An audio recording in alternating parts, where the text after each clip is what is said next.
Friends, welcome to my channel. இன்றைக்கி இந்த வீடியோவில் நம்ம என்ன பார்க்க போகிறோம் அப்படின்னா கருணைக்கிழங்கு ஃப்ரை தான் பார்க்க போகிறோம். ரொம்ப ஈஸியான மெத்தடில் வீட்டில் உள்ள பொருட்கள் மட்டுமே வச்சு இந்த கருணைக்கிழங்கு ஃப்ரை நம்ம செஞ்சிடலாம்.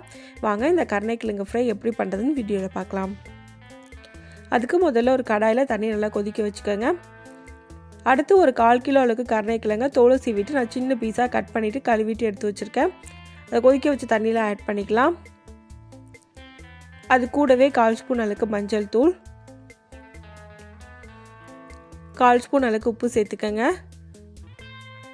இது ரெண்டையும் சேர்த்துட்டு நல்லா கொதிக்க வைக்கணும். 2லேருந்து 3 நிமிஷம் போல் நல்லா குக் பண்ணி எடுத்துக்கோங்க. இந்த மாதிரி நல்லா குக் பண்ணி எடுத்துகிட்டு அப்புறமா ஃப்ரை பண்ணும்போது நமக்கு ரொம்ப சீக்கிரமாகவே ஃப்ரை ஆயிரும். 3 நிமிஷம் போல் வேக வச்சதுக்கப்புறமா தண்ணியை வடிச்சிட்டு இது மாதிரி தண்ணியை எடுத்து வச்சுக்கோங்க. அடுத்து இது கூட 2 ஸ்பூன் அளவுக்கு மைதா மாவு, 1 ஸ்பூன் அரிசி மாவு, காரத்துக்கு ஏற்ற மாதிரி மிளகாய் தூள் சேர்க்குறேன்.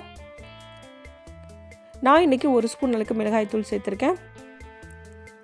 தேவையான அளவுக்கு உப்பு சேர்த்துக்கோங்க. நீங்கள் அரிசி மாவுக்கு பதிலாக கார்ன்ஃப்ளவர் கூட சேர்த்துக்கலாம், அதுவும் நல்லாயிருக்கும். இப்போ இதை நல்லா மிக்ஸ் பண்ணணும்.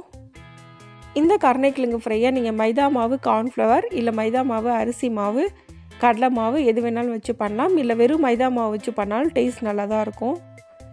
இந்த அளவுக்கு நல்லா மிக்ஸ் பண்ணதுக்கப்புறமா இது கூட கொஞ்சமாக தண்ணி ஊற்றிக்கோங்க. 1லேருந்து 2 ஸ்பூன் அளவுக்கு தண்ணி ஊற்றினா போதும். தண்ணி ஊற்றிட்டு நல்லா மிக்ஸ் பண்ணிவிட்டு இது மூடி வச்சிடலாம். இதை மூடி குறைஞ்சது 15 நிமிஷம் போல் ஊற வச்சுக்கோங்க. அதுக்கப்புறமா ஓப்பன் பண்ணி பார்க்கலாம். ஓப்பன் பண்ணி நல்லா ஒரு தடவை மிக்ஸ் பண்ணி விட்டுக்கோங்க. நல்லா மிக்ஸ் பண்ணதுக்கப்புறமா ஒன்றா எடுத்து சூடான ஆயிலில் போட்டு நம்ம ஃப்ரை பண்ணிக்கலாம்.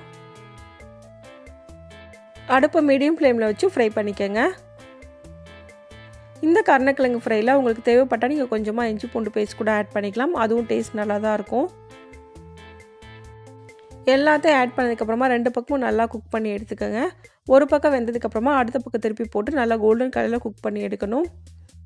இப்போ இது 2 பக்கமும் நல்லா குக் ஆயிடுச்சு. இந்தளவு குக் ஆனதுக்கப்புறமா வெளியே எடுத்துடலாம். இதே மாதிரி எல்லா கருணைக்கிழங்கும் ஃப்ரை பண்ணி எடுத்துக்கோங்க.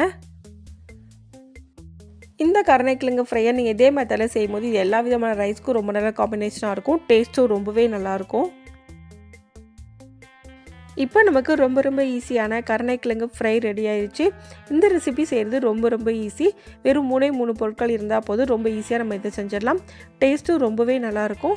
இந்த ரெசிபியை இதே மெத்தடில் நீங்களும் செஞ்சு பாருங்கள். இந்த வீடியோ உங்களுக்கு பிடிச்சிருந்தா லைக் பண்ணுங்கள், ஷேர் பண்ணுங்கள், கமெண்ட் பண்ணுங்கள். மறக்காமல் சேனலை சப்ஸ்கிரைப் பண்ணுங்கள். தேங்க்ஸ் ஃபார் வாட்சிங்.